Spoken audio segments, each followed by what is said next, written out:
मित्रों नमस्कार। मैं महेंद्र कुमार सहगल यूट्यूब चैनल में आपका स्वागत करता हूं। मित्रों, आज हम लोग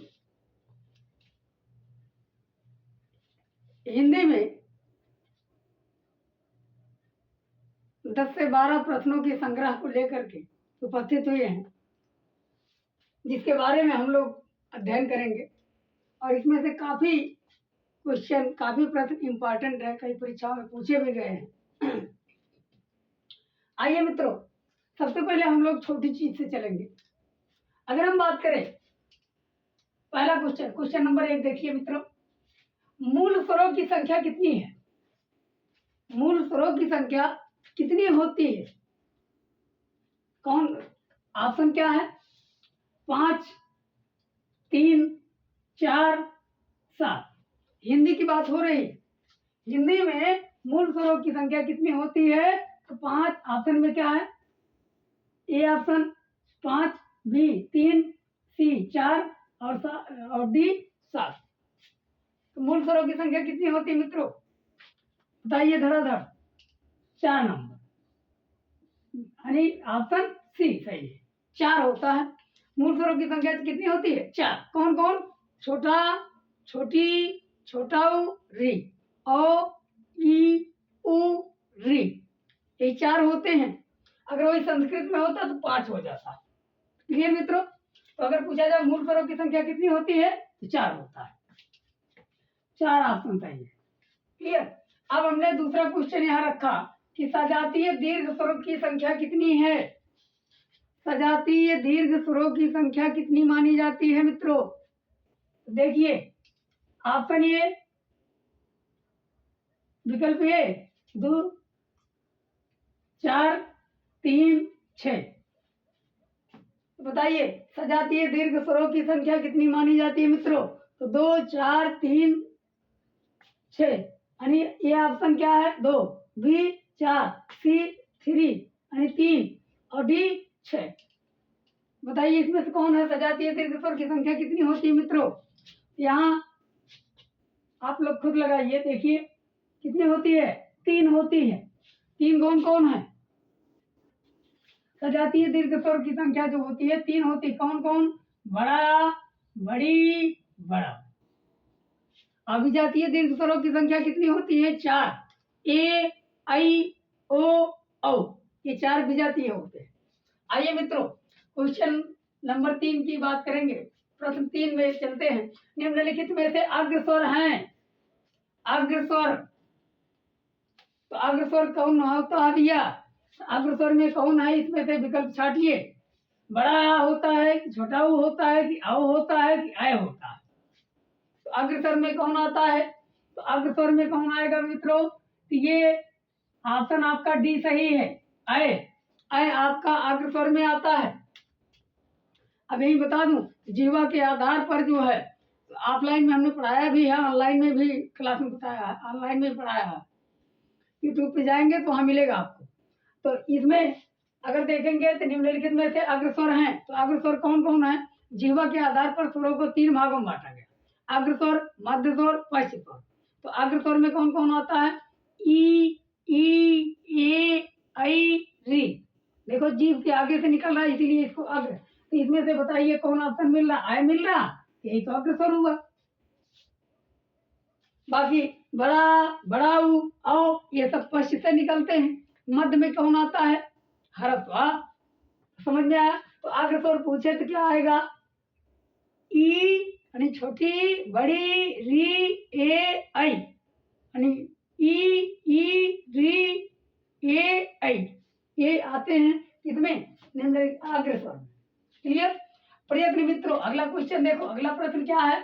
अगला प्रश्न है, प्रयत्न कितने प्रकार के होते हैं? बताइए, जल्दी बताइए। प्रश्न, प्रयत्न कितने प्रकार के होते हैं? विकल्प देखो, 4, 11, 5, 2। क्वेश्चन देखो क्या है कि प्रयत्न कितने प्रकार के होते हैं? 4, 11, 5, 2। इसमें कौन सा ऑप्शन सही है मित्रों? कौन सा ऑप्शन सही होगा? 2। कौन सही है? अर्थात ऑप्शन डी सही है। दो। प्रयत्न कितने प्रकार के होते हैं? दो प्रकार के। कौन कौन? अभ्यंतर प्रयत्न और बाह्य प्रयत्न। अभ्यंतर प्रयत्न 5 प्रकार का होता है, जबकि बाह्य प्रयत्न 11 प्रकार का होता है। बाह्य प्रयत्न कितने प्रकार का? 11 प्रकार का। ये क्वेश्चन कई बार पूछा गया है, टेट में पूछा गया है, टेट में 2 बार पूछा गया है, यूपी टेट में 2 बार पूछा गया और सुपर टेट में 1 बार पूछा गया।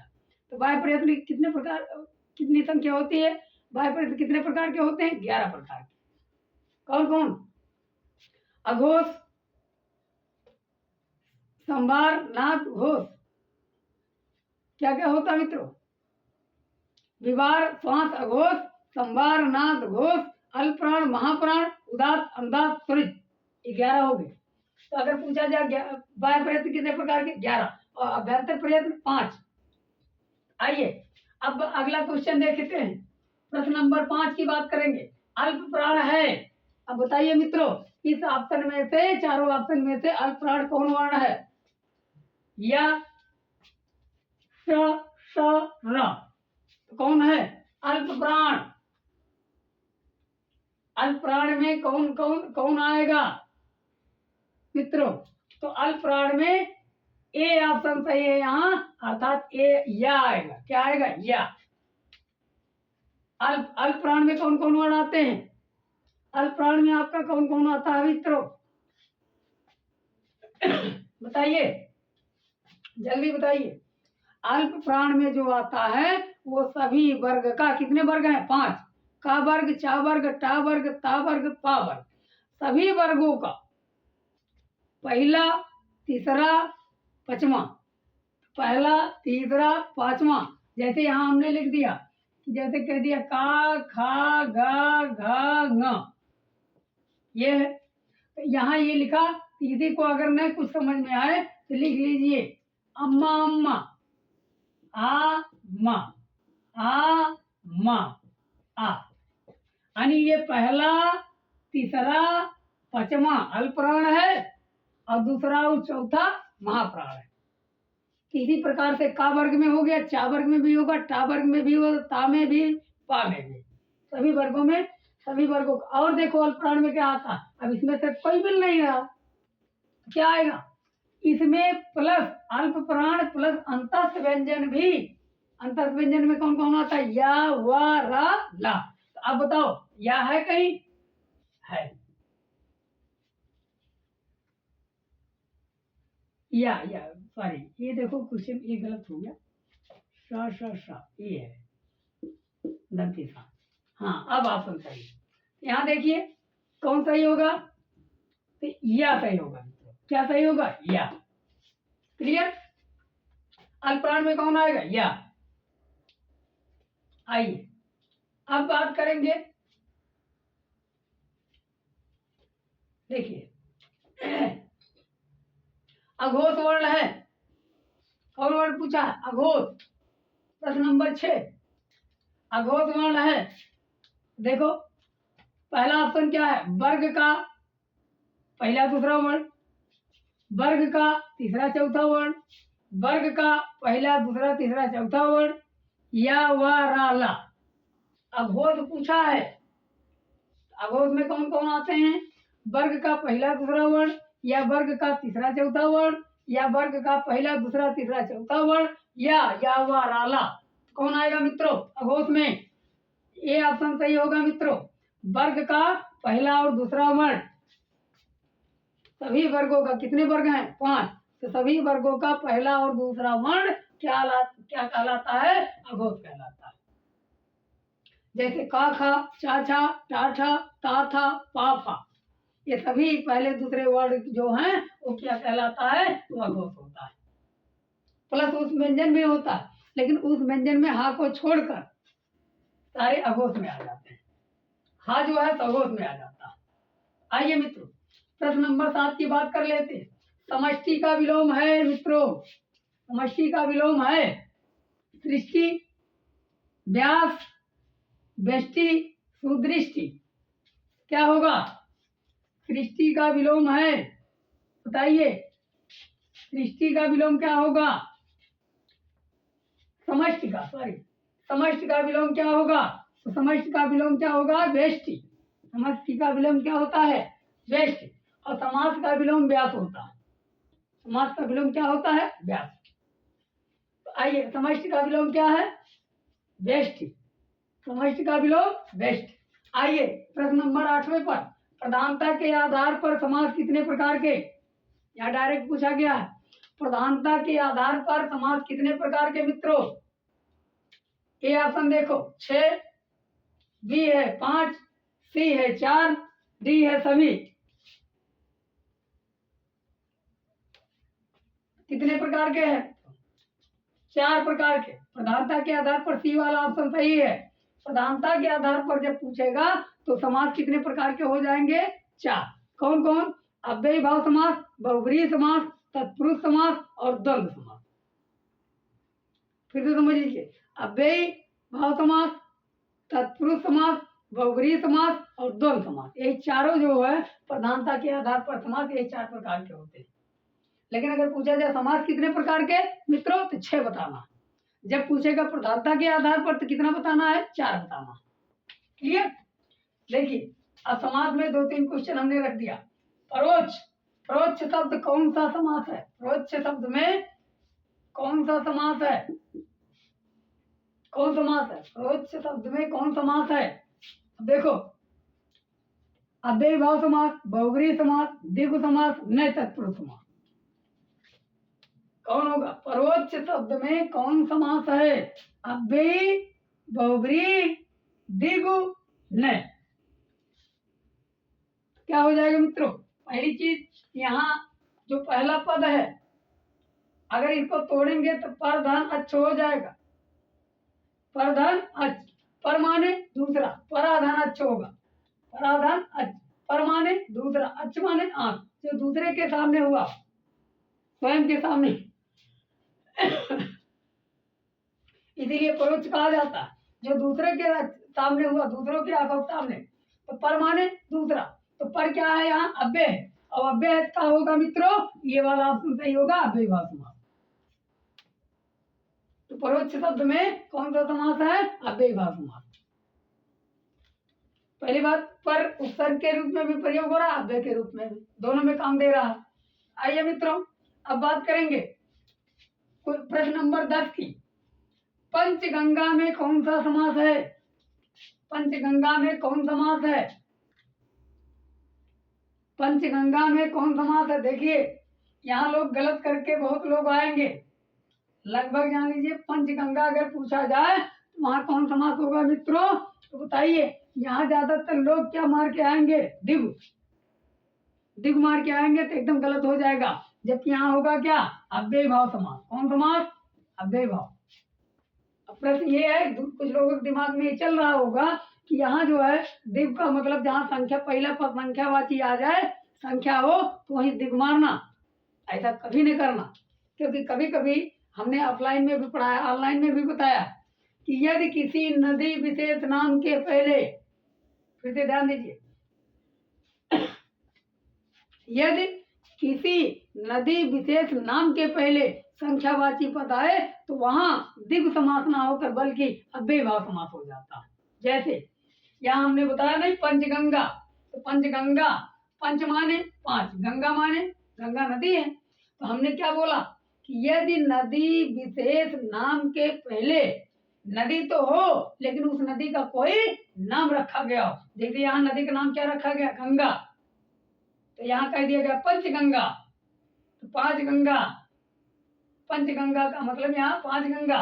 लेकिन ये नदी विशेष नाम का पहला शब्द संख्यावाची है, नदी का नाम रखा गया है, उसके पहले संख्या, जैसे ही कह दिया जाए द्वि यमुना, तब भी अव्ययी भाव समास।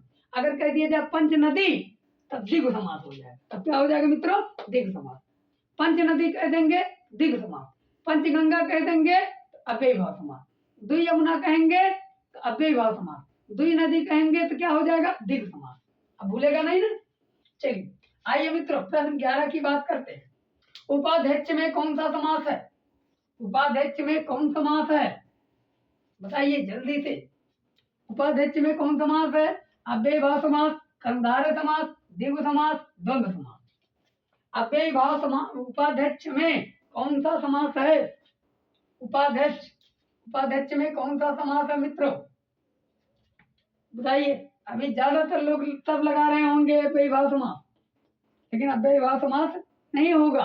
क्यों? उपसर्ग जरूर आ रहा है, लेकिन आपको हम एक चीज और बता दें, यदि किसी पद के पहले, यदि किसी पद के पहले उपसर्ग लगाओ, कौन उपसर्ग? उपसर्ग लगाओ, तो वहां अव्ययीभाव समास ना होकर बल्कि कर्मधारय समास हो जाता है। यहाँ कौन ऑप्शन सही होगा? बी ऑप्शन, कर्मधारय समास। तो उपाध्यक्ष में कौन समास? कर्मधारय समास। फिर से सुन लीजिए, देवता बता दें, यदि किसी पद के पहले, किसके पहले? पद के पहले उपसर्ग लगाओ, पद हो, ध्यान देना, क्योंकि देखो उपाध्यक्ष है, इसको तोड़ेंगे उपधान अध्यक्ष होगा, अध्यक्ष पद है ना, तो पद के पहले उपसर्ग लगाओ, तो वहां अव्ययीभाव समास ना होकर बल्कि कर्मधारय समास होगा। लेकिन यदि पद ना हो, शब्द हो, शब्द के पहले उपसर्ग लगाओ, तो वहां अव्ययीभाव समास मान के आना, कंफ्यूजन में न रहना। पद के पहले रहेगा उपसर्ग, तो वहां जो है कर्मधारय मारना है, अगर पद नहीं है तो वहां क्या मारना है? अव्ययीभाव।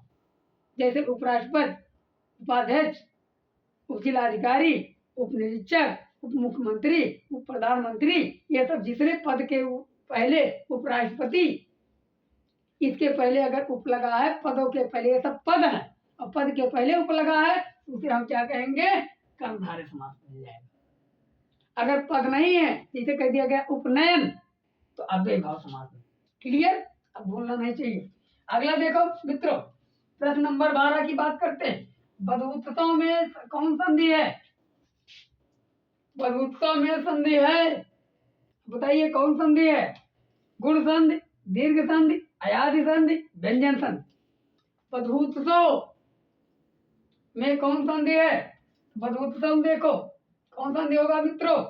बी वाला ऑप्शन सही है, दीर्घ संधि होगा। बी वाला ऑप्शन सही है। कौन संधि बनेगा बधूत्सव में? दीर्घ संधि। बधूत्सव का मतलब यहाँ समझ लीजिए, इसका संधि विच्छेद करेंगे तो क्या हो जाएगा? बधू धन उत्सव, बधू धन उत्सव, सॉरी, बधू धन उत्सव। उत्सव माने समारोह, बधू माने बधू, दुल्हन, यानी कन्या पक्ष। तो बधू के लिए जो उत्सव मनाया जाता है, उसी को हम अपने देशज भाषा में बहुभोज कहते हैं। अंग्रेजी में एट होम नहीं कर सकते। ये बधूत्सव का मतलब ये होता है बहुभोज, जिसको हम अपने भाषा में कहते हैं। बधूत्सव में बधूधन उत्सव, बड़ा ऊ छोटा ऊ मिलकर के बड़ा ऊ बन जाएगा। किस सूत्र से बड़ा ऊ बनेगा? आकाश सवर्णे दीर्घा सूत्र से। और आकाश सवर्णे दीर्घा सूत्र किसमें पाया जाता है? दीर्घ स्वर संधि में। क्लियर हो गया मित्रों? अब इतना 10 से 12 क्वेश्चन आपने हल कर लिया, इससे आपको हमने और इसकी व्याख्या भी बताया। मित्रों आज के लिए बस इतना, कल फिर मिलेंगे 12 क्वेश्चन 15 क्वेश्चन के साथ। तो धन्यवाद। अगर ये वीडियो आपको अच्छा लगा होगा तो कृपया लाइक, सब्सक्राइब एंड शेयर कर दीजिएगा। धन्यवाद मित्रों।